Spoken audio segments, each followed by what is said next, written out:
2022 से हम लोगों ने पश्चिम चंपारण के विद्यारवा आश्रम से एक पदयात्रा शुरू करी और करीब करीब उसके 2 वर्ष होने को आए हैं। मैं पश्चिम चंपारण से चलकर उत्तर बिहार के ज़्यादातर जिलों में होता हुआ अभी मधेपुरा खत्म करके सुपौल में अगले 2-3 दिन में जाने वाला हूँ। चूँकि अभियान पिछले 2-2.5 साल से चल रहा है, तो बिहार के उन हिस्सों में भी जहाँ पदयात्रा अभी हुई नहीं है, वहाँ बहुत बड़ी संख्या में लोग जन स्वराज के इस अभियान से विचार से जुड़ रहे हैं। इसी के तहत उन लोगों के आग्रह पर मैं उन जिलों में पदयात्रा के बीच से निकल कर आता हूं ताकि उनसे एक मुलाकात परिचय हो सके। और उसी तहत मैं आज जमुई में आया हुआ हूं। कल आया हूं, कल मेरी थोड़ी तबीयत खराब हो गई थी, इसलिए हमारे 2-3 कार्यक्रम कैंसिल हो गए थे, लेकिन आज मैं दिन भर जमुई में रहूंगा। यहाँ लोगों से, जो जन स्वराज से जुड़े हुए लोग हैं, उनसे मिलूंगा। पदयात्रा के दौरान जो अभी तक के अनुभव रहे हैं, मैं आपसे उस पर संक्षिप्त एक टिप्पणी करूंगा, उसके बाद आपके सवाल लूंगा। जो पदयात्रा के दौरान हम लोगों ने देखा समझा, अभी तक करीब 60% बिहार, 5000 से ज़्यादा गांव में हम खुद पैदल चल कर गए, वहां गांव में रहे, लोगों से मिले, समझे, जो देखा समझा। कई बार लोग कहते हैं कि आप क्या पदयात्रा में ऐसा नया देख लीजिएगा जो पहले से पता नहीं है। मैं आपको बता रहा हूँ, मैं बिहार में ही पैदा हुआ हूँ, यहीं के सरकारी विद्यालय में पढ़ा हूँ, यहाँ पर संयुक्त राष्ट्र संघ में काम करते हुए यहाँ पर 2 बरस काम करने का भी अवसर मिला। फिर राजनीतिक तौर पर भी 2014-15 में मैंने यहाँ काम किया है। बावजूद इसके मैं कैमरे पर स्वीकार कर रहा हूँ कि जितना मुझे आंकड़ों की जानकारी है, जितनी बातें हम लोग बिहार के बारे में जानते थे, उसके मुकाबले जब मैं पदयात्रा करने गया हूँ, पैदल चलकर गया हूँ, तो बिहार की स्थिति बिल्कुल और ज़्यादा भयावह और दिखी है। बिहार आंकड़ों में जितना गरीब दिखता है, जमीनी हकीकत, जमीनी गरीबी, बदहाली उससे कई गुना ज़्यादा है। मैं आपको 1-2 उदाहरण दूंगा। जैसे कई बार हम लोग को लगता है कि बिहार से बहुत बड़ी संख्या में लोग पलायन करते हैं, बाहर मजदूरी करने जाते हैं।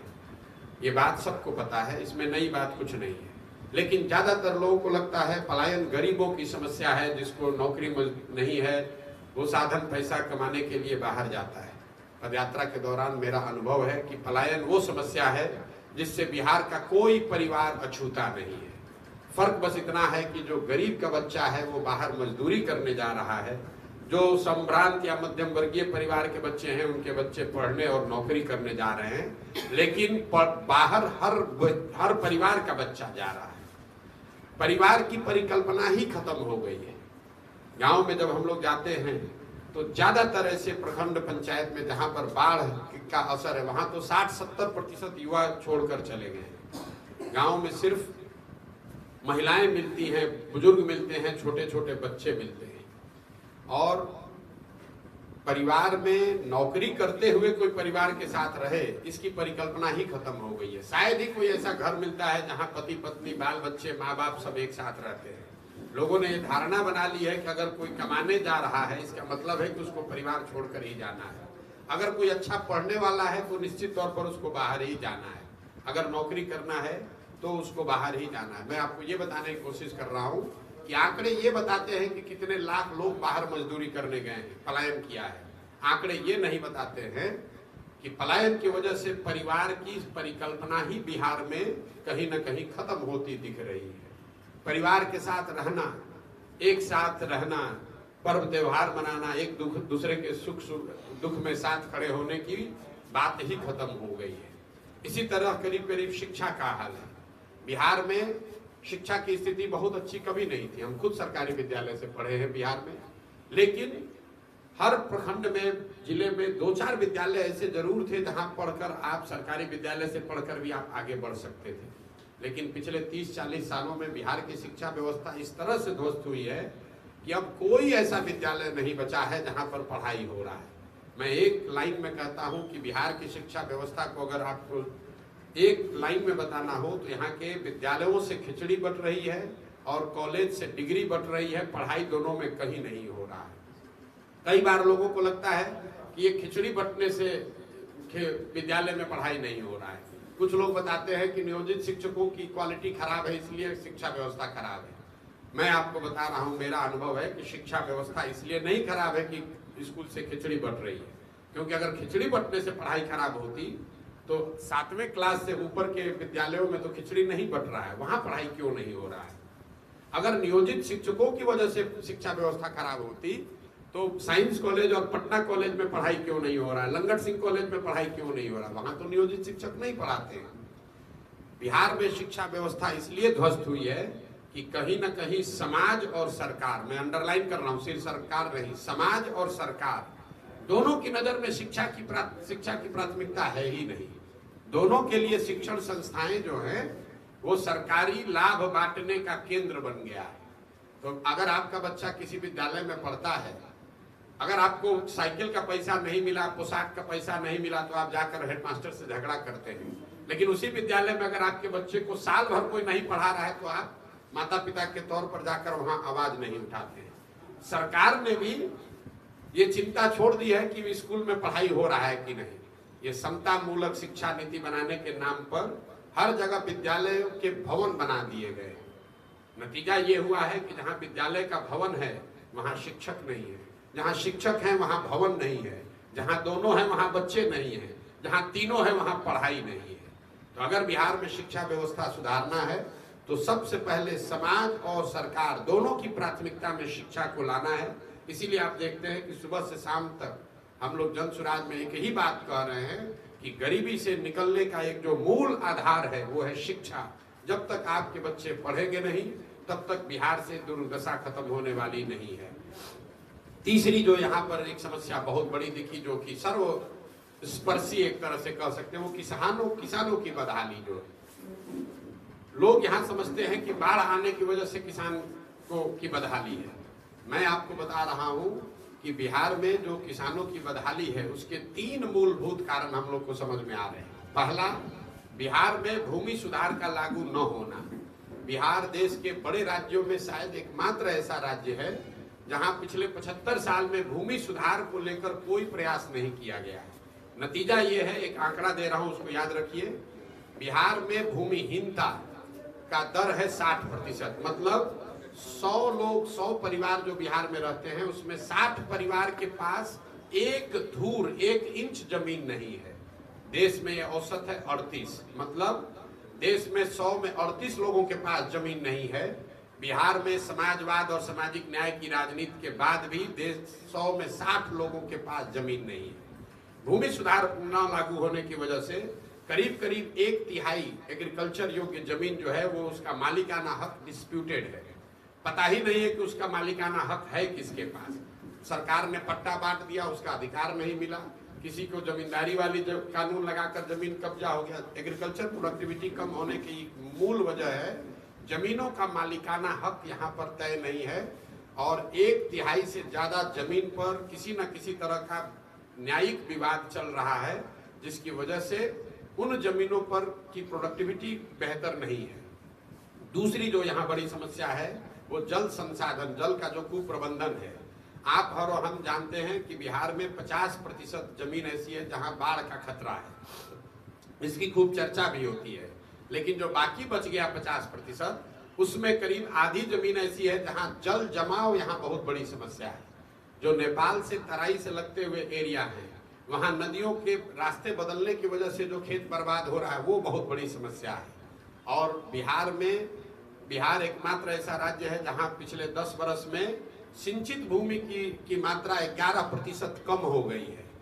दूसरे सभी जगह पर सिंचाई की सुविधा का विस्तार हुआ है, बिहार में सिंचाई की सुविधा पिछले 10 वर्ष में 11% से कम हो गई है। मतलब अगर 10 वर्ष पहले 100 एकड़ में सिंचाई की व्यवस्था थी तो नहरों के रख रखाव के अभाव में, नलकूप के रख रखाव के अभाव में आज 89 एकड़ जमीन ही सिंचित मानी जा रही है। तो जल प्रबंधन जो है वो बाढ़, जल जमाव और सूखा, इन तीनों को जब तक समुचित तौर पर एक तरह से एड्रेस नहीं किया जाएगा तब तक यहाँ पर जल की जो ताकत है उसका हम लोग फायदा नहीं उठा पाएंगे। और तीसरा और अंतिम किसानों की जो सबसे बड़ी बदहाली का कारण है कि इन सारी परेशानियों के बाद भी किसान जो उपजा रहा है उसको उसका फसल का दाम नहीं मिल रहा है। बिहार में एक आंकड़ा मैं आपको दे रहा हूँ, यहाँ पैक्स की व्यवस्था है। हम लोग कहते हैं कि हरियाणा पंजाब में किसान बहुत धनी है। पिछले 10 वर्ष में पंजाब में करीब करीब 70% धान और 75, एक साल में नहीं, पिछले 10 वर्ष में 75% गेहूं सरकारी समर्थन मूल्य पर खरीदा गया है।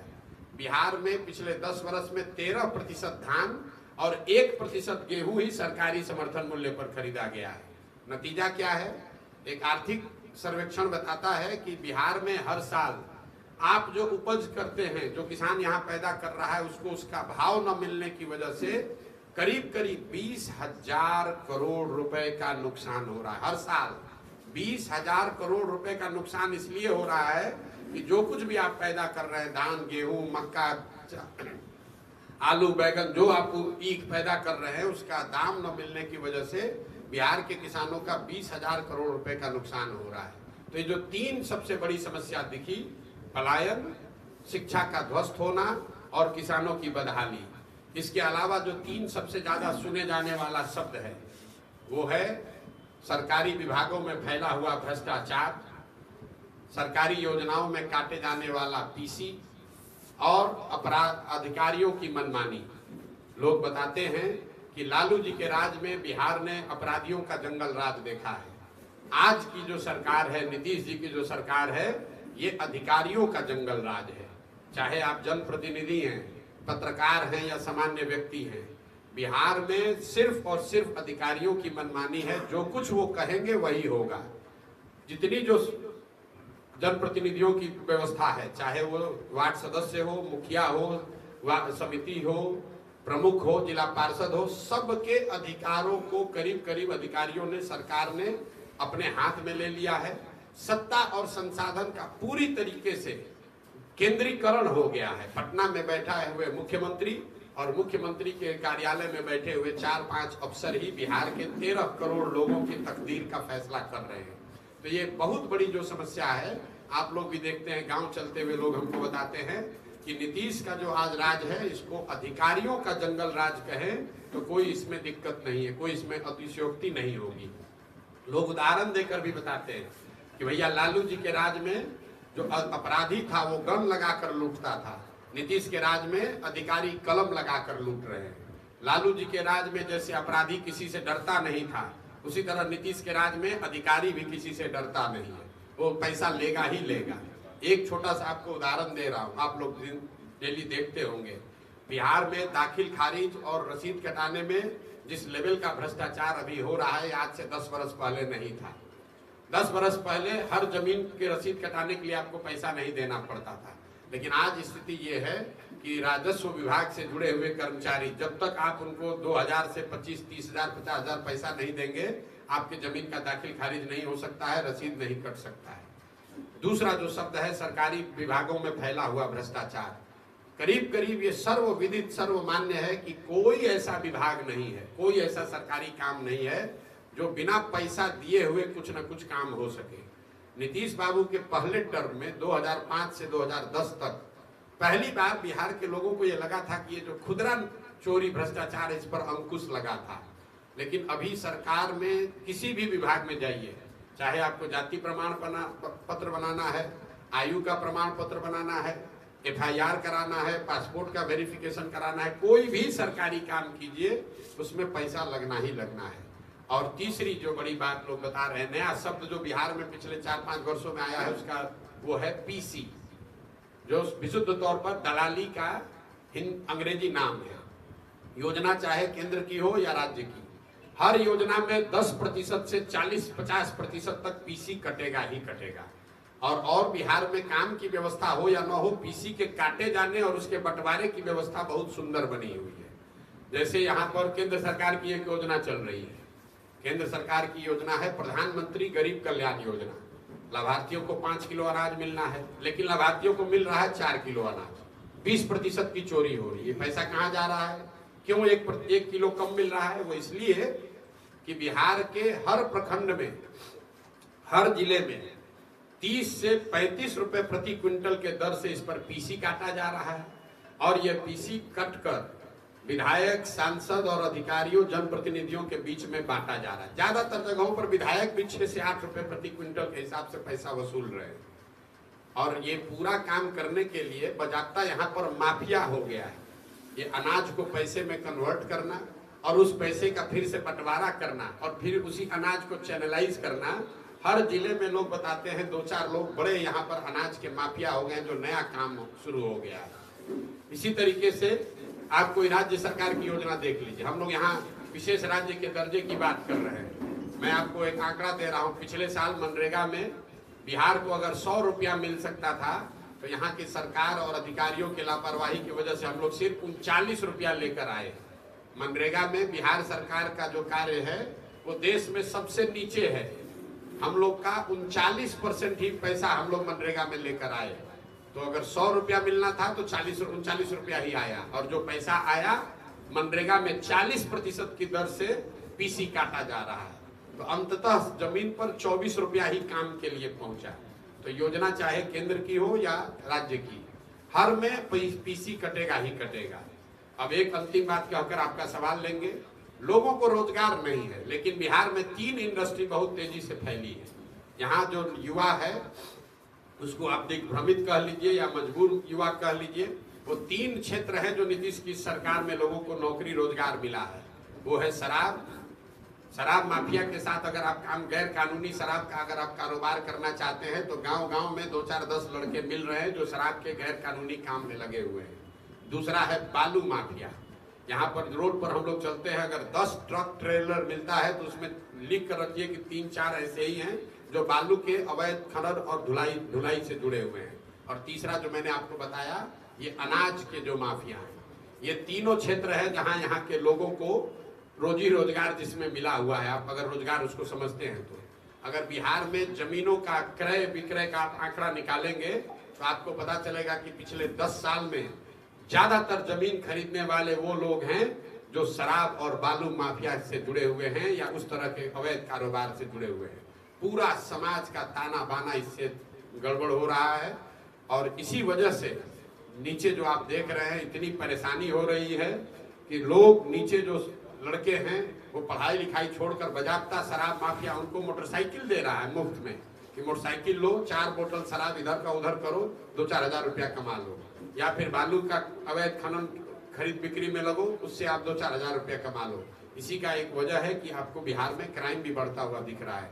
तो ये जो सम्मत मैं कर रहा हूँ, 3 जो सबसे बड़ी समस्या दिखी वो है पलायन, शिक्षा व्यवस्था का ध्वस्त होना और किसानों की बदहाली।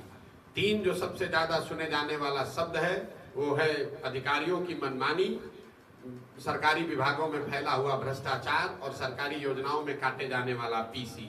और 3 क्षेत्र जहां लोग मजबूरी में, यहाँ का युवा मजबूरी में पैसे कमाने के लिए, परिवार चलाने के लिए कुछ कर रहा है, वो है शराब, बालू और अनाज माफिया। ये 3 नए माफिया यहाँ पर क्रिएट कर दिए गए हैं। बाकी अब आपका जो सवाल है उसका सवाल आप सवाल कीजिए। बहुत बहुत धन्यवाद। प्रशांत जी, सवाल मेरा ये है जी, राजनीति के चाणक्य कहे जाते थे आप।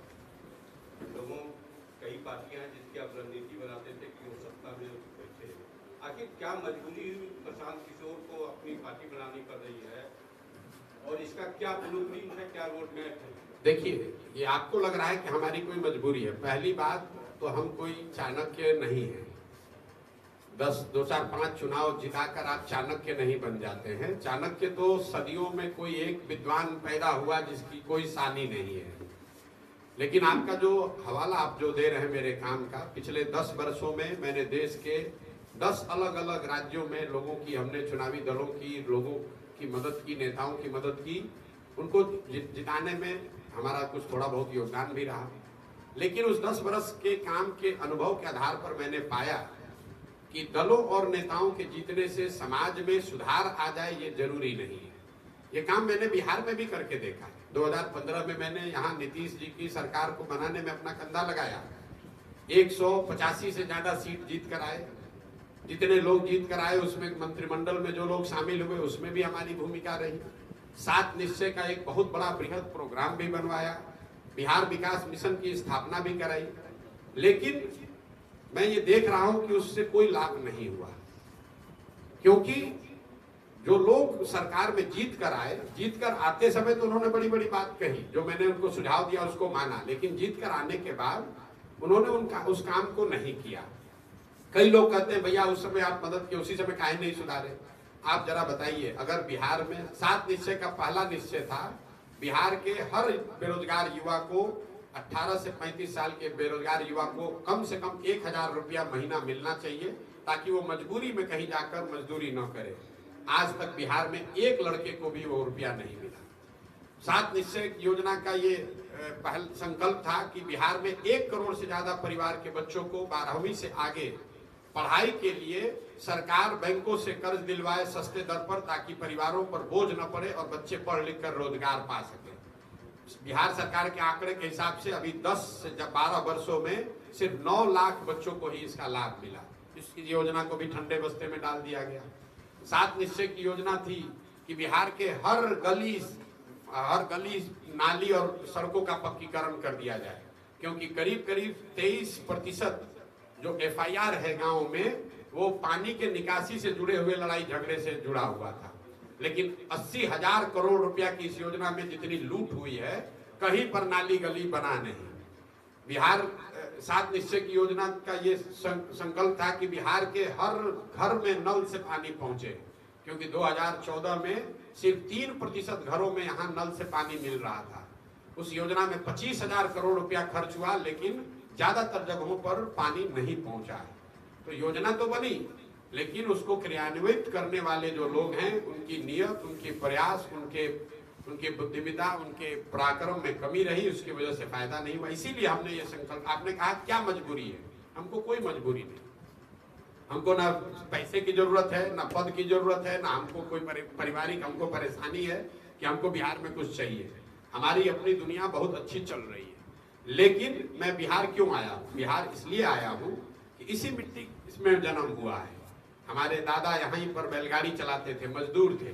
तो मैं ऐसा समझता हूँ कि इस मिट्टी का कर्ज है, उसको अदा करना है। अगर हमारे जैसे लड़के की बिहार को सुधारने की हिम्मत नहीं पड़ेगी, तो कौन आदमी यहाँ प्रयास करेगा? प्रयास हम करें या आप करें, प्रयास आज हो या 20 वर्ष के बाद हो, करना तो किसी न किसी बिहार के आदमी को पड़ेगा। इसलिए ये अभियान शुरू किए हैं। और आपने अब अंतिम बात, हम कोई अलग काम नहीं कर रहे हैं। ये आपको लग रहा है कि हम दल बना रहे हैं ना, हम काम वही कर रहे हैं जो पहले कर रहे थे।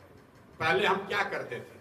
पहले दल के नेताओं को सुझाव देते थे कि किस तरह से अपने संगठन को मजबूत कीजिए, किन मुद्दों पर चुनाव लड़िए, किसको टिकट दीजिए, कैसे प्रचार प्रसार कीजिए कि जीत कर आएंगे। तो काम तो मैं वही कर रहा हूं। फर्क इतना है कि अब दल और नेता को सुझाव नहीं दे रहे हैं, बिहार की जनता को गांव गांव जाकर ये सुझाव दे रहे हैं कि तुम 30-35 बरस से विकल्प के अभाव में जो राजनीतिक बंधुआ मजदूरी कर रहे हो, जानते बुझते जिन लोगों ने आपके बच्चों का हक छीना है उनको वोट दे रहे हो, तो आप क्यों इस राजनीतिक बंधुआ मजदूरी से बाहर निकलना है तो आप साथ में आइए और आप लोग मिलकर दल बनाइए, हम मदद करेंगे।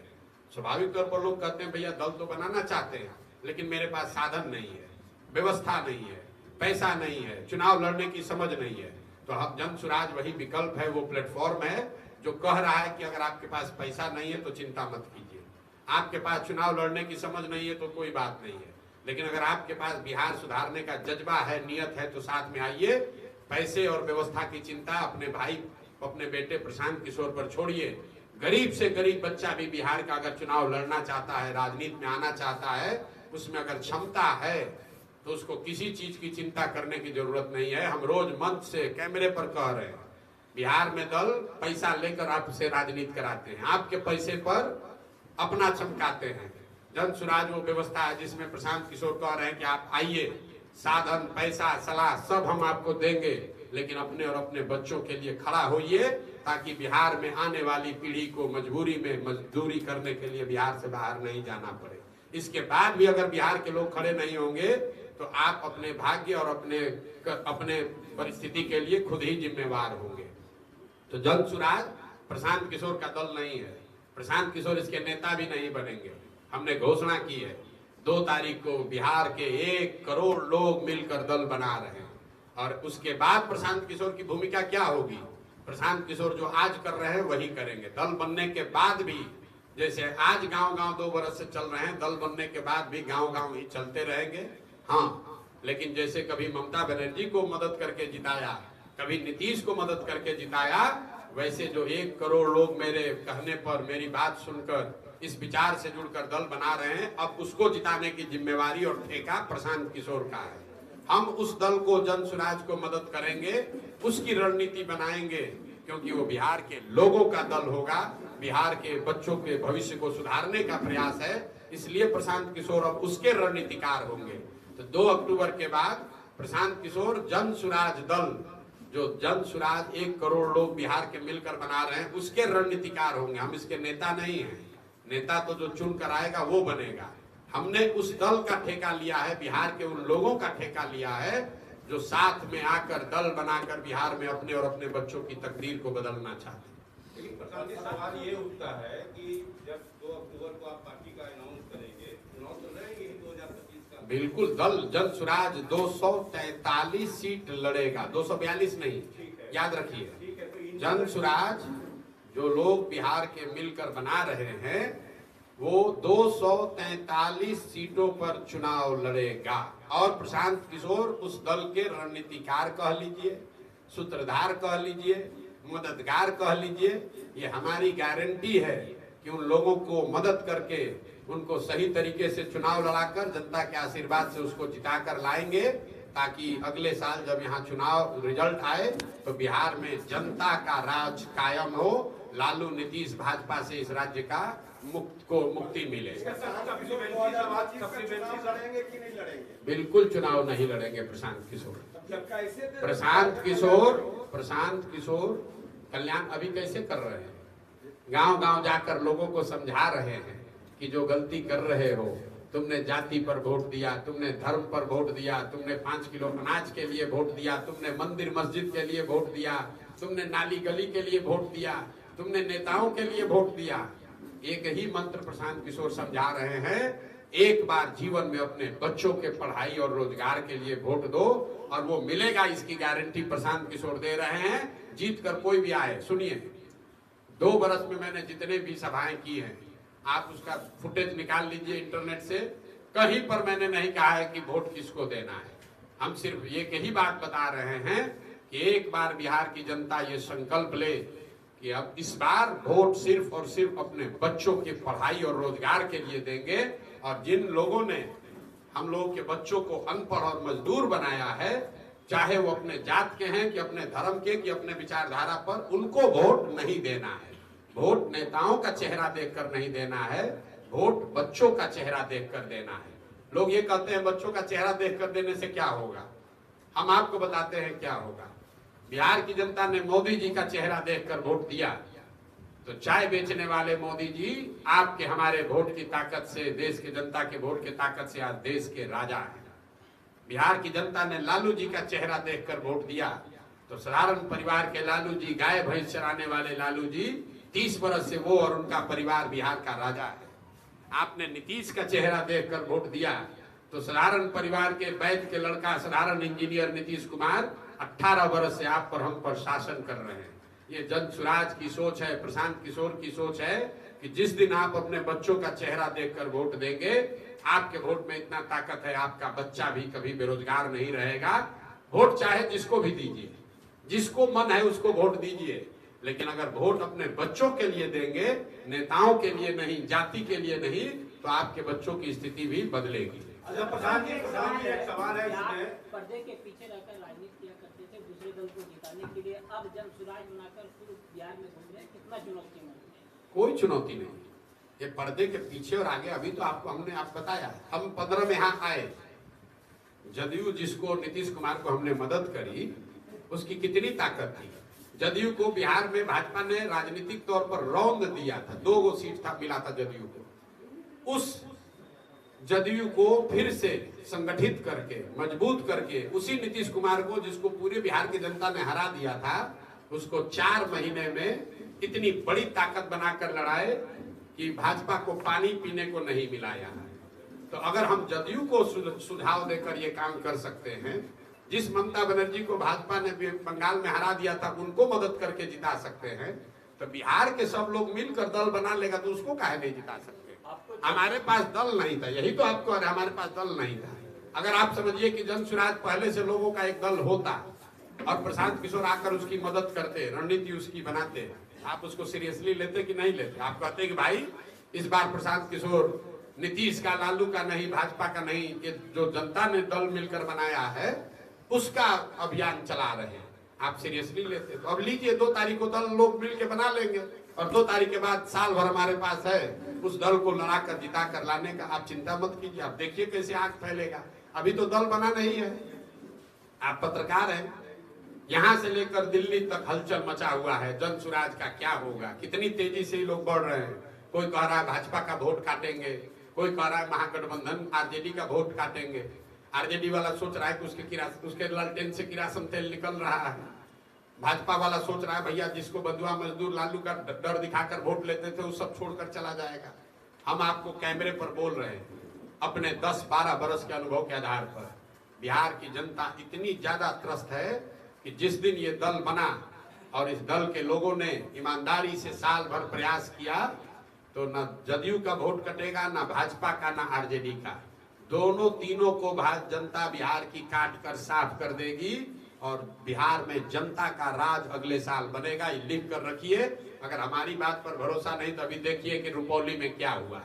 आप लोग कहते हैं कि जातीय समीकरण है, जात कैसे टूटेगा? भैया आरजेडी के पास ये समीकरण है। अभी रुपौली में उपचुनाव हुआ, जातीय समीकरण के आधार पर जो आरजेडी की प्रत्याशी है बीमा भारती, उनके जाति के वहां 40,000 से ज्यादा लोग रहते हैं। यादव समाज के 15,000 लोग, 45,000 मुसलमान वहां रहता है रुपौली विधानसभा में। कुल मिलाकर कितना हुआ? 1 लाख से ज्यादा। वोट कितना आया? 30,000। कहाँ गया एमवाई समीकरण? कहाँ गया राजद का समीकरण?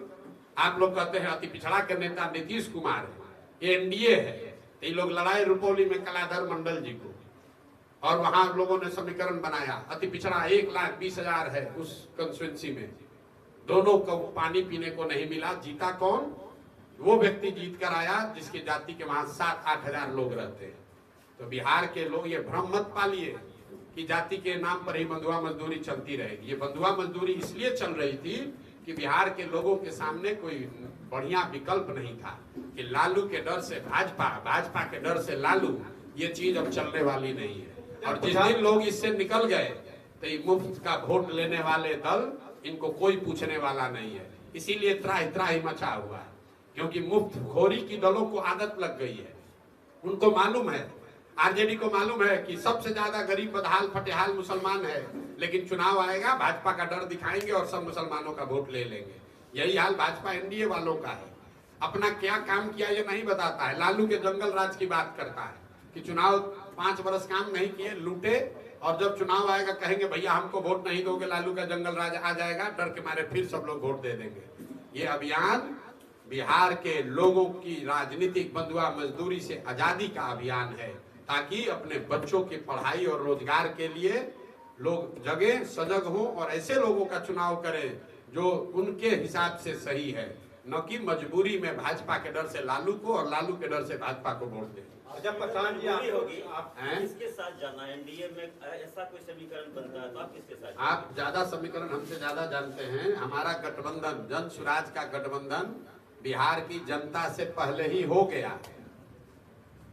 1 करोड़ लोगों ने गठबंधन बनाकर ये दल बनाने का निश्चय लिया है। आपको 1 करोड़ सुनकर आश्चर्य नहीं हो रहा है? यहाँ बिहार में जो 30-30 साल से दल हैं, किसी दल को मैं कैमरे पर चुनौती दे रहा हूँ, 1 करोड़ किसी का सदस्य न है, न फर्जी डाटा भी जारी नहीं कर सकते हैं। 2 अक्टूबर को जन सुराज 1 करोड़ बिहार के उन लोगों का नाम, नंबर, उनका पता जारी करेगा जो मिलकर गठबंधन, आपस में जनता का गठबंधन बनाकर ये व्यवस्था बना रहे हैं। अच्छा, आपको चैलेंज किससे होगा? 2025 में एक चेहरा होगा तेजस्वी का, एक चेहरा होगा नीतीश का, और तीसरा जन सुराज की लड़ाई सीधे एनडीए से होगी। सीधा राजनीतिक मुकाबला अगर आपका ये सवाल है तो राजनीतिक मुकाबला एनडीए वर्सेस जन सुराज होगा। आप देखते जाइए। नीतीश कुमार चेहरा होंगे उसके भाई, नीतीश कुमार चेहरा होंगे, इससे बढ़िया जन सुराज के लिए कोई बातें नहीं हो सकती है। ये भगवान ने, नियति ने ऐसी व्यवस्था बना दी कि अब भाजपा चाह कर भी नीतीश को हटा नहीं पाएगी। और जो आदमी भी नीतीश को चेहरा बनाकर लड़ेगा, आप लोग पत्रकार हैं, आपको मालूम है कि बिहार की जनता अगर आज किसी एक व्यक्ति सबसे ज्यादा नाराज है वो नीतीश कुमार है। तो नीतीश कुमार राजनीतिक तौर पर इतना बड़ा बोझा बन गए हैं कि कोई कंधा उसको उठा नहीं सकता है। और मैं आपको फिर ये भी बात दोहरा देता हूँ, भाजपा ने दम है तो नीतीश कुमार मुख्यमंत्री बने रहेंगे ये कहकर लड़े। जो हाल पिछले चुनाव में जदयू का हुआ वो हाल इस बार जदयू के साथ साथ भाजपाइयों का भी होगा, क्योंकि लोग ये समझ चुके हैं कि जिस तरीके से कांग्रेस ने लालू के हाथ में बिहार के लोगों का भविष्य और तकदीर बेच दिया था कुछ सांसदों के लालच में, उसी तरीके से भाजपा ने कुछ सांसदों के लालच में बिहार की जनता को जानबूझकर, जानते बूझते कि नीतीश कुमार कुछ नहीं कर रहे हैं, इसके बावजूद बिहार के बच्चों की चिंता न करके भाजपा ने बिहार को नीतीश के हवाले करने का जो निर्णय लिया है, इसका खामियाजा इस बार जदयू से ज्यादा भाजपा को उठाना पड़ेगा। जो हाल कांग्रेस का हुआ कि लालू तो फिर भी ऊपर नीचे होते रहे, कांग्रेस सिरे से साफ हो गई, क्योंकि बिहार में लालू जी जीते अपने दम पर सिर्फ एक बार, बाकी समय कांग्रेस की बैसाखी लगाकर चलते रहे। और कांग्रेस ने कभी इस बात की चिंता नहीं की कि बिहार के लोगों का क्या हो रहा है। लालू जी का 10-15 सांसद उनको दिल्ली में मदद करते रहे, इसी नाम पर उन्होंने बिहार के लोगों के भविष्य का सौदा कर लिया। यही हाल करीब करीब भाजपा ने किया है। दिल्ली में 12-15 सांसदों के समर्थन के लालच में इन लोगों ने जानबूझकर, ये जानते हुए कि नीतीश सरकार कोई काम नहीं कर रही है, जितने बिहार के विकास के आंकड़े जारी हो रहे हैं तो नीति आयोग जारी कर रहा है, तो कैसे नहीं केंद्र सरकार देख रही है कि देश का सबसे गरीब, सबसे पिछड़ा, सबसे अशिक्षित, सबसे ज्यादा भुखमरी और शिक्षा वाला राज्य बिहार है। क्या ये केंद्र सरकार को पता नहीं है कि सबसे कम किसानों को प्रधानमंत्री स्वनिधि योजना का जो लाभ है वो सबसे कम किसानों को लाभ बिहार में मिला है। सबसे ज्यादा आवास कम जहां बने वो बिहार है। सबसे कम पैसा मनरेगा में जहां बटा वो बिहार है। सबसे कम जहां आयुष्मान भारत का लाभ मिला वो बिहार है। सबसे कम जहां शौचालय बने वो बिहार है। ये सारी जानकारी तो केंद्र सरकार को है, केंद्र सरकार रोज आंकड़े जारी कर रही है। इसके बावजूद वो नीतीश को आगे क्यों रखे हुए हैं? इसलिए कि दिल्ली में 10-15 सांसद हमारा रहे। तो बिहार की जनता इस बात को समझती है, और जिस तरह कांग्रेस को ठिकाने लगाया, इस बार भाजपा को ठिकाने लगाया। एक सवाल मेरा भी है जी। अभी जो जनसुराज से लोग जुड़ रहे हैं, बहुत सारे ऐसे नाम हैं जो कि अन्य पार्टियों से हताश और निराश हैं। कहीं टिकट की चाह में उनके कदम की ओर तो नहीं बढ़ रहे हैं? बढ़ रहे होंगे, इसमें क्या दिक्कत है? आप जिन चेहरों को मुझे ये डर है कि कहीं जन्म से पहले अन्य पार्टियों की तरह गंदगी इसमें भी ना हो जाए। आप पहले सुन लीजिए, आप जिन चेहरों की चर्चा कर रहे हैं वो चेहरे आपके नजर में चेहरे हैं। वो चेहरे क्यों आ रहे हैं जनसुराज में? वो इसलिए आ रहे हैं कि जो फेसलेस, नेमलेस जो जनता है वो जनसुराज के साथ जुड़ती जा रही है। ये वो लोग हैं, अगर आपकी बात को सही मान लें तो टिकट के लिए आ रहे हैं, तो टिकट के लिए वहां आएगा जहां पर जन समर्थन है। ये कुछ चालाक चिड़िया जिसको आप कह लीजिए राजनीति में, जो देखता है कि हवा का रुख किधर है, तो 2 बरस पहले नहीं आए, अब आ रहे हैं, आने दीजिए। लेकिन वो क्यों आ रहे हैं इसको समझिए। वो इसलिए आ रहे हैं कि जनसुराज के बारे में गांव-गांव, घर-घर चर्चा हो रही है, तो उसको लगता है कि हम इधर आएंगे तो इधर कुछ हो जाएगा। लेकिन गंगा है, लोगों की जो गंगा बन रही है उसमें 2, 4, 5, 10 नाले अगर जुड़ आकर गिर जाएं तो उससे गंगा की शुद्धता पर फर्क नहीं पड़ेगा। हाँ, ये जरूर है कि अगर बहुत ज्यादा नाला गिरने लगेगा तो गंगा की पवित्रता पर भी लोग सवाल उठाएंगे।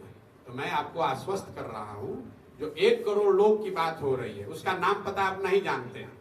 आप उन जमुई के, मुंगेर के 10-20 नेताओं की बात कर रहे हैं जिसको आप मानते हैं कि दूसरे दल में था, इधर आ रहा है। तो मेरे भाई, आप 99% को नहीं देख रहे।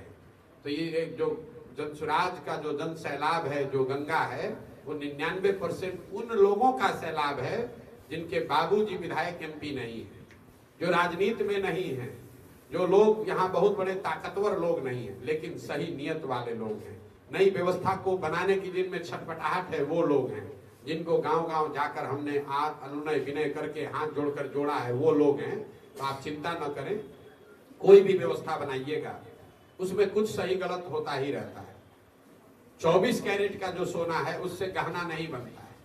गहना बनाने के लिए 2% उसमें अशुद्धि जोड़नी पड़ती है, लेकिन 22 कैरेट सोना से बना हुआ गहना भी सोने का ही गहना माना जाता है। ये जरूर है कि अगर 18 कैरेट से ज्यादा अगर सोना कम हो जाए तो फिर वो सोना नहीं रहा।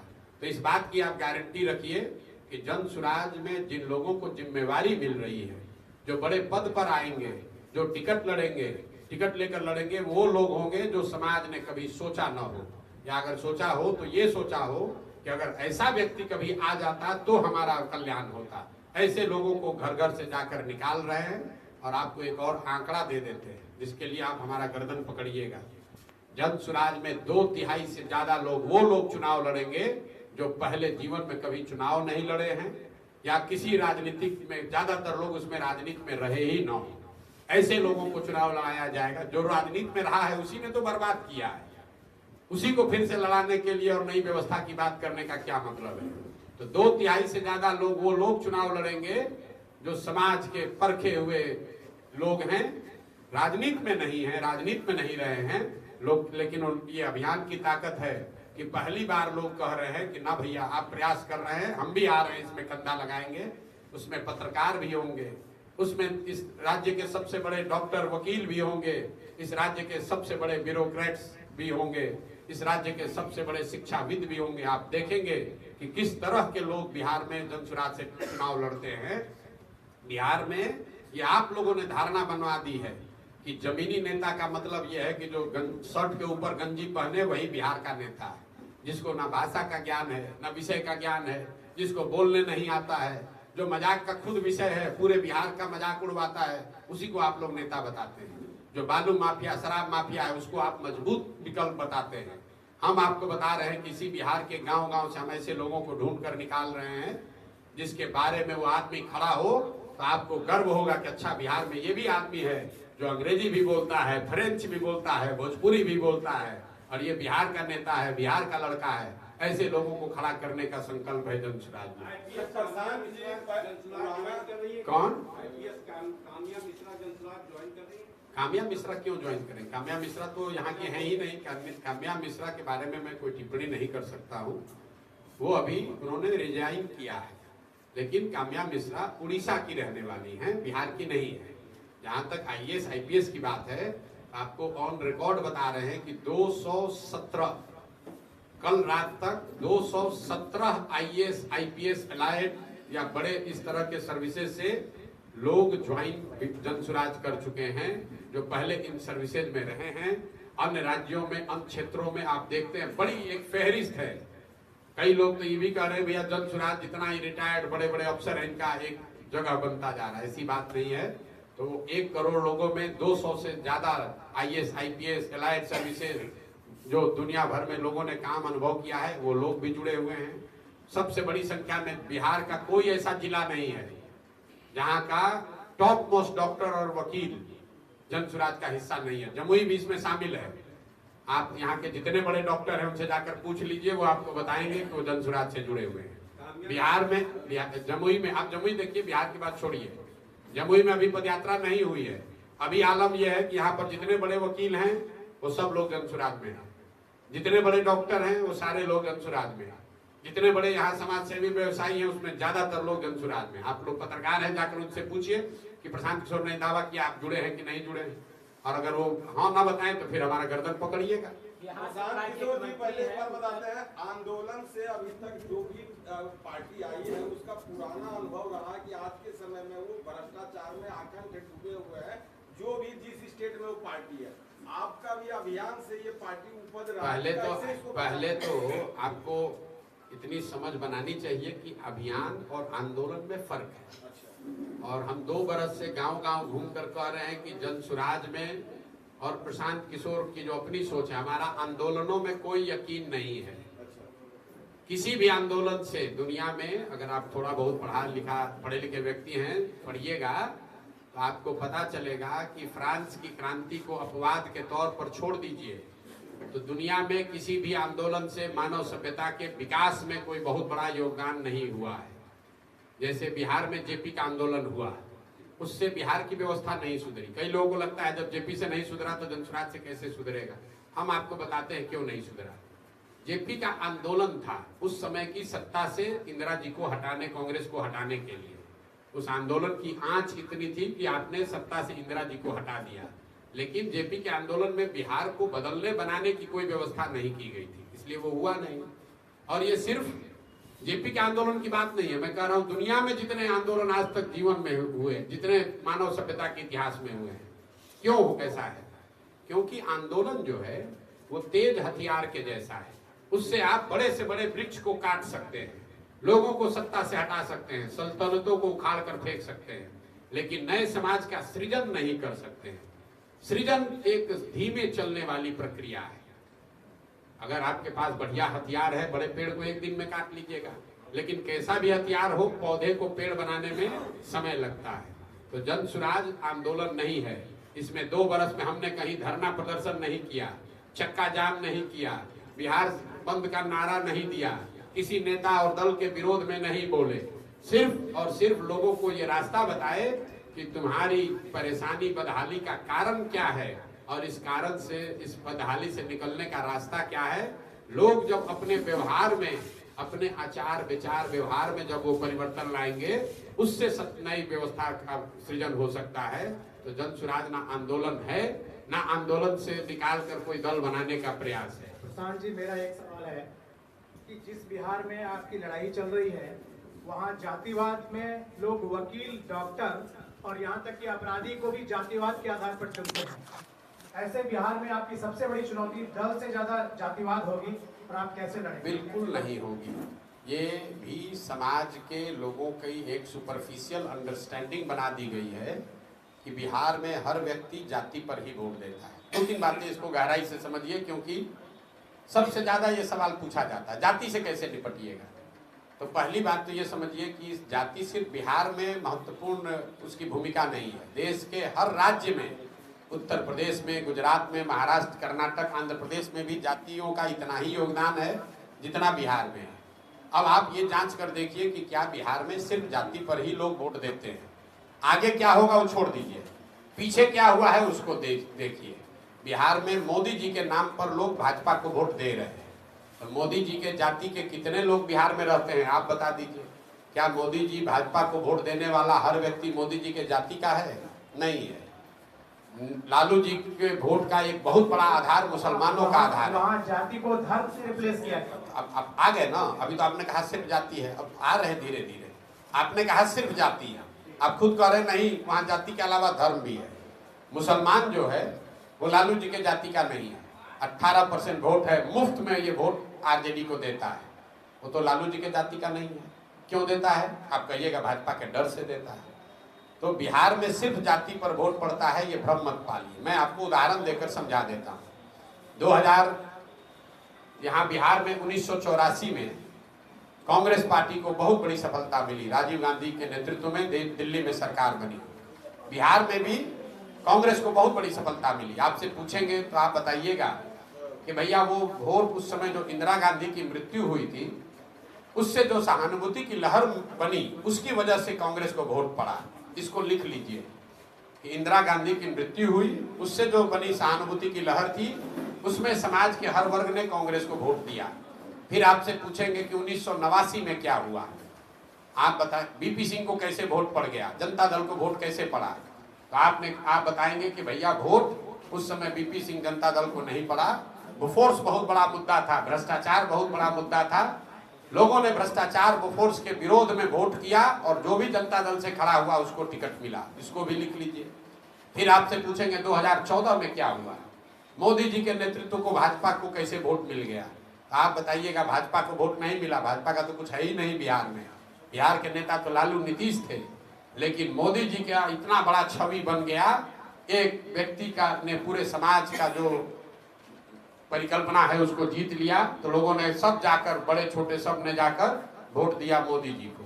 फिर पूछेंगे 2019 में क्या हुआ, आप बताइएगा भैया बहुत कांटे का लड़ाई था, लेकिन जो पुलवामा हुआ ना, उसके बाद से सब लोग जाकर पुलवामा के नाम पर भाजपा को ही वोट दे दिया। ये 4 उदाहरण क्यों दे रहे हैं? ये आप लोगों को भी का भी प्रशिक्षण हो रहा है, इसको लिखिए। ये 4 चीज क्या बताती है? 84 एक घटना है, किसी बड़े व्यक्ति की मृत्यु और मृत्यु से उपजी हुई सहानुभूति की लहर।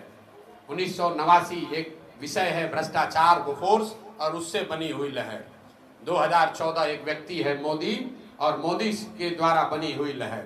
2019 राष्ट्रवाद, राष्ट्रीय सुरक्षा एक मुद्दा है, उसके नाम पर बनी हुई लहर। ये आपको क्या बताता है कि अगर कोई व्यक्ति, अगर कोई विषय, अगर कोई मुद्दा, अगर कोई विचारधारा इतना बड़ा बन जाए जो समाज के इमेजिनेशन को कैप्चर कर ले, तो समाज में वो ताकत है कि वो जातियों से ऊपर उठकर वोट करता रहा है। आगे करेगा कि नहीं छोड़ दीजिए, पीछे करता रहा है। तो अगर, लेकिन आपको फिर भी क्यों लगता है कि जाति पर वोट पड़ता है? वो इसलिए कि मैंने बीच में होने वाले बहुत चुनाव का जिक्र नहीं किया, लेकिन वो चुनाव थे जिसमें कोई बड़ा मुद्दा नहीं था, कोई बहुत एक बड़ा व्यक्तित्व नहीं था, कोई विचार नहीं था, कोई घटना नहीं थी। तो उस वैसी स्थिति में लड़ने वाले दोनों साइड के लोग एक ही जैसे जब दिखते हैं तो समाज कहता है दोनों तो एक ही जैसा है, चलो अपने जाते वाले को दे देते हैं। तो ये आप पर, हम पर है। अगर हम बेहतर विचार, बेहतर विकल्प प्रस्तुत करेंगे तो समाज जातियों से ऊपर उठकर वोट करता रहा है और आगे भी करेगा। हम एक आपको और अंतिम उदाहरण देकर खत्म करेंगे। बिहार में एनडीए, नीतीश और भाजपा ने मिलकर चुनाव लड़ा था 2010 में। सामने से लालू जी, रामविलास और कांग्रेस तीनों एक साथ थे। लेकिन और उस समय भाजपा में मोदी जी इतना बड़ा नाम नहीं थे, तब अमित शाह की बात नहीं थी, तब योगी नहीं थे। लेकिन उसी एनडीए को बिहार में 206 सीट मिला था। सामने से लालू थे, रामविलास जी थे, कांग्रेस थी, तीनों मिलकर भी 206 सीट खाली एनडीए को मिला था। वही एनडीए जब चुनाव लड़ा 2020 में, तो इस बार नीतीश के साथ साथ मोदी भी थे, अमित शाह भी थे, सारी व्यवस्था भी थी, और सामने से लालू जी नहीं थे, तेजस्वी यादव थे। कांग्रेस भी कमजोर हुई थी और रामविलास पासवान जी का दल भी उस गठबंधन में नहीं था। इसके बावजूद एनडीए को 125 सीट लाने में दम निकल गया। क्या हुआ? एनडीए को वोट देने वाली सारी जातियां बिहार छोड़कर चली गई? नहीं, ये इसलिए हुआ कि 2005 से लेकर 2010 में बिहार के हर वर्ग को ये लगा था कि काम यहाँ हो रहा है। तो जाति भी थी और काम का प्रभाव भी था कि उनको 206 सीट मिला। लेकिन उसी समीकरण से जब आप चुनाव लड़ने आए 2020 में, तो लोगों को लगा था कि आदमी ने काम नहीं किया है, तो सारा समीकरण धरा का धरा रह गया और 125 सीट आने में दम निकल गया। समाज को इतना बेवकूफ मत समझिए। 80% मुखिया पिछले चुनाव में अपना अपना चुनाव हारा है। तो जो मुखिया था सिटिंग, क्या उसके जाति के लोग पंचायत छोड़कर चले गए? क्या उनके पास पैसा कम था? लेकिन अगर उन्होंने काम नहीं किया तो उसको जनता ने हराया। 90% वार्ड सदस्य चुनाव अपना हारे। ये विधायकी में इसलिए नहीं हो रहा है कि लोगों के पास विकल्प नहीं था। जैसे ही विकल्प बनेगा तो लोग इनको झाड़ू मारकर बाहर निकालेंगे और आप देखिएगा 2025 में क्या होता है। अच्छा प्रधान जी, आपके पर एक बड़ा आरोप लग रहा है कि आप बीजेपी की बी टीम है और आरजेडी को डैमेज करने के लिए अभियान आपने चलाया। चलिए भैया, ऐसा है, ये आरजेडी के वो लोग हैं जो ये कहते थे कौन है प्रशांत किशोर, अरे ये तो बिजनेसमैन है, ये कितना दिन टिकेंगे। अब उसी दल में बैठक हो रही है, पत्र निकाला जा रहा है, भैया छोड़कर दल मत भागो। पत्र हमने नहीं निकाला है, पत्र जनसुराज ने नहीं निकाला कि भैया हमारा जनसुराज छोड़कर आरजेडी में मत जाओ। आरजेडी के नेताओं ने पत्र निकाला है, उनके नेतृत्व ने, कि मेरे भाई आप लोग कृपा करके अपना दल छोड़कर, लालू जी के इतिहास की चर्चा की गई कि लालू जी में अगर भरोसा है, लालू जी के सिद्धांत में भरोसा है तो जनसुराज मत जाओ। मतलब पहले ही मान लिए कि तेजस्वी के नाम पर तो कोई टिकने वाला नहीं है, तो भगदड़ वहां मची है। बी टीम मान रहे हैं ना, मानने दीजिए, थोड़े दिन में पता चलेगा कि कौन ए टीम है कौन बी टीम है। जो लोग भाजपा के साथ सरकार चला रहे हैं वो हमको ए टीम और बी टीम बता रहा है। नीतीश कुमार जो भाजपा के साथ सरकार में बैठे हुए हैं वो प्रशांत किशोर और हम पर टिप्पणी करेंगे। जो जदयू के लोग हैं उनको ये बताइए कि गीता में कहा गया कृतज्ञता से बड़ा कोई अपराध नहीं है, और बिहार में सामाजिक राजनीतिक सोच रखने वाले हर व्यक्ति को पता है कि 2015 में अगर इसी प्रशांत किशोर ने कंधा नहीं लगाया होता तो ना नेता रहते, ना दल रहता, ना विचारधारा रहती। 2015 में अगर जदयू को हमने मदद नहीं की होती तो आज ये कहाँ लोग रहते इनको अंदाजा नहीं रहता। भाजपा ने रौंद कर खत्म कर दिया होता। इन लोगों ने कृतज्ञता की है, इसी का परिणाम है कि 42 पर आ गए हैं।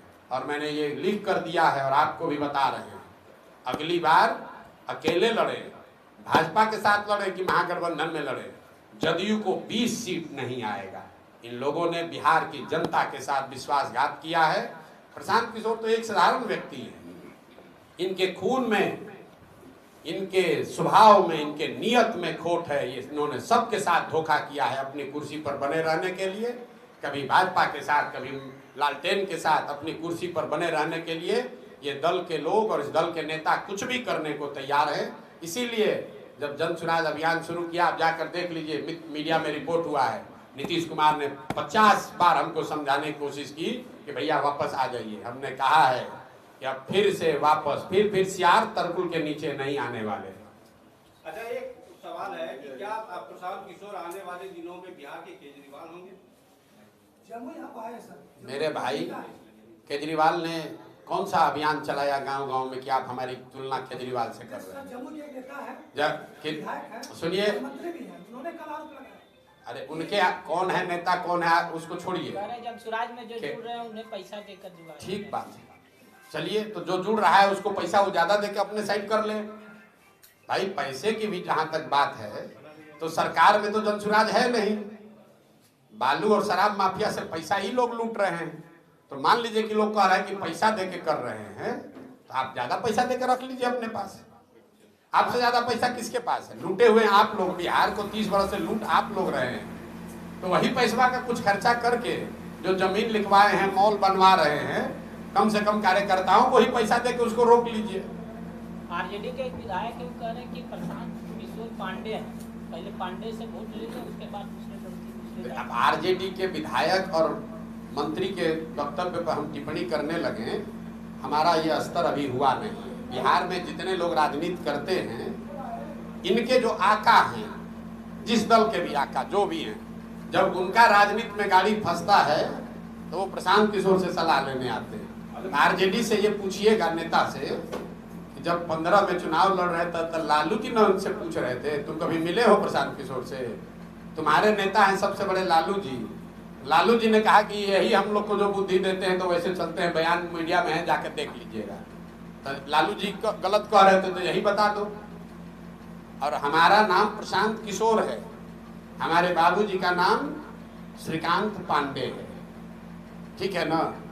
नाम और जाति की राजनीति करने वाले लोग पूरे बिहार को बर्बाद कर दिया और किसी को जाति से निकलने न दें, जातियों के नाम पर लोगों का शोषण करते रहे। तो हमको पांडे बता रहा है, किसको नहीं मालूम है कि हमारे बाबूजी का नाम श्रीकांत पांडे है? अन्य पार्टियों में कोलकाता में एक लेडी डॉक्टर की दुष्कर्म के बाद हत्या की गई है। प्रशांत किशोर निंदनीय है, नहीं होना चाहिए। मैंने आपको पहले बताया कि 10 बरस का, कुछ लोग कहेंगे भैया आप मदद किए थे टीएमसी का, मैंने आपको पहले बताया कि 10 बरस में मैंने जिस किसी को भी जिताया, वो जीत कर चाहे उसने सरकार बना लिया हो, मैं ये दावा नहीं कर सकता हूं कि वो लोग अच्छी सरकार चला रहे। इसीलिए तो उस चीज को छोड़ दिया है। जिस काम को करके इतना नाम, पैसा, शोहरत कमाए हैं, उसको क्यों छोड़ा है? इसलिए छोड़ा है कि दलों को, नेताओं को जिता कर देखा, ये जरूरी नहीं है कि उनको जिताने से वहां की व्यवस्था बदल जाए।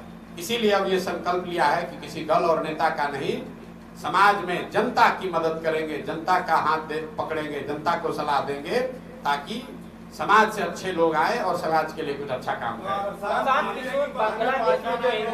एक आदमी एक ही सवाल, एक आदमी तीसरा सवाल कर रहा है, आप चौथा सवाल कर रहे हैं। मतलब आप अपने व्यक्तिगत ही इंटरव्यू दे रहे हैं। मेरा एक सवाल है कि 2025 विधानसभा चुनाव में जनसुराज पार्टी बन के आएगी, पार्टी तो 2 अक्टूबर को बन जाएगी। बन के आएगी, तो जाति के आधार या धर्म के आधार पर टिकट बंटवारा किया जाएगा क्या? बिल्कुल नहीं। जन सुराज की जो मूल भावना है उसको आप समझ लीजिए। समाज में जिसकी जितनी संख्या है उसको उसके हिसाब से हिस्सेदारी मिलनी चाहिए। सुन तो लो मेरे, सुन तो लो भाई।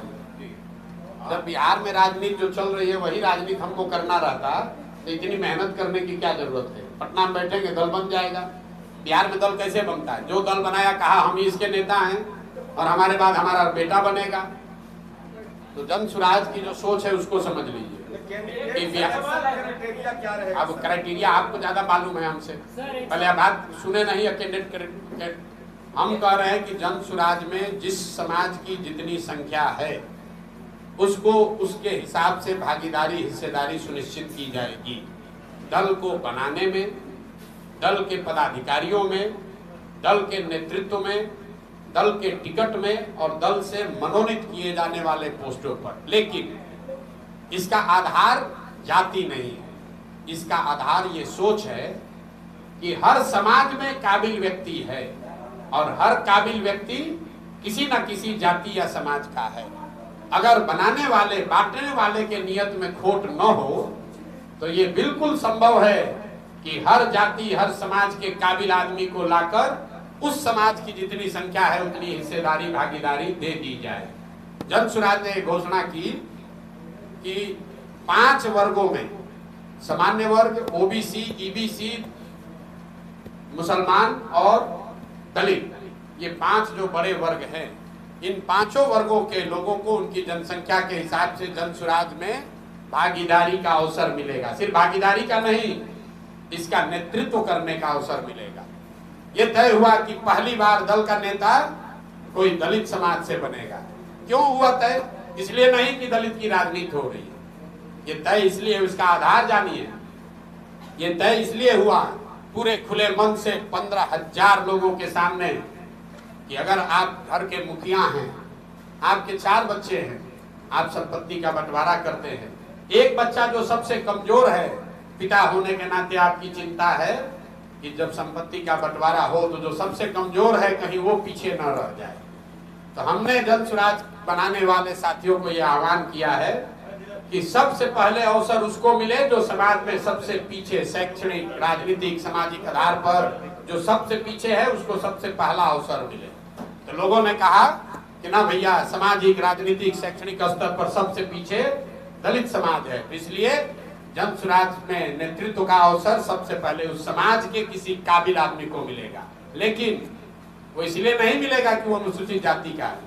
आप देखिएगा कि जन सुराज का जो नेतृत्व करेगा उस समाज से, वो इतना काबिल व्यक्ति होगा कि अगर वो सामान्य वर्ग का भी होता, अगर वो ओबीसी, ईबीसी समाज का भी होता, तो भी लोग कहते कि नहीं भैया ये बहुत काबिल आदमी है, वो काबिलियत के आधार पर चुना जाएगा। लेकिन हम काबिल हैं, आप काबिल हैं, आप किसी जाति, किसी समाज के भी तो हैं। तो ये सामंजस्य बैठाया जा सकता है। अभी तक लोगों को ये बताया गया कि तुम पीछे हो, जो आगे निकल गया है उसको, उससे झगड़ा करो, उसका छीन लो, उससे लड़ाई करो।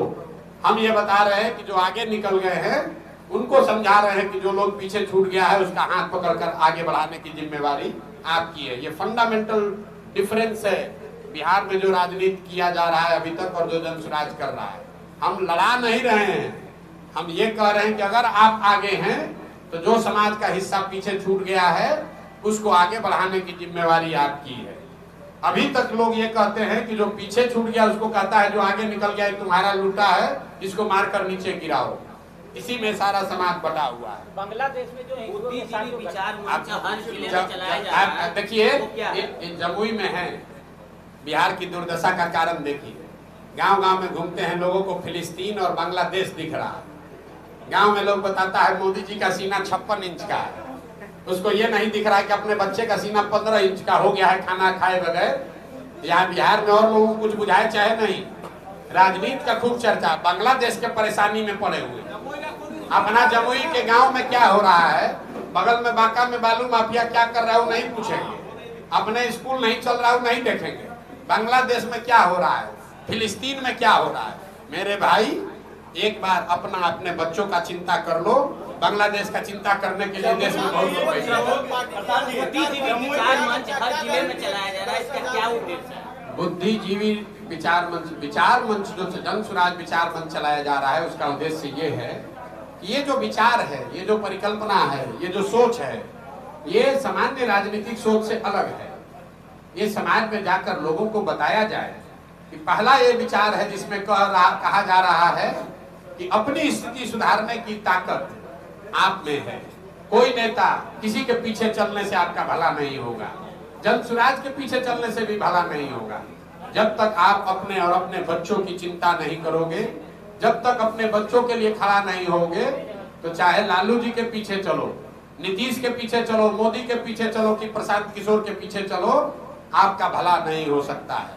भला तब होगा जब आप अपने बच्चों के लिए खड़े होंगे, अपने मुद्दे के लिए, अपने बच्चों के पढ़ाई रोजगार के लिए वोट देंगे, तब स्थिति सुधरेगी। यही विचार है और इस विचार को प्रशांत किशोर अकेले घर घर तो पहुंचा नहीं सकते हैं, इसलिए समाज के बड़े वर्ग से लोगों को चुना जा रहा है जो विचार मंच के हिस्सा है और इस विचार को घर घर पहुंचाने में जनसुराज की मदद कर रहे हैं। खत्म किया जाए।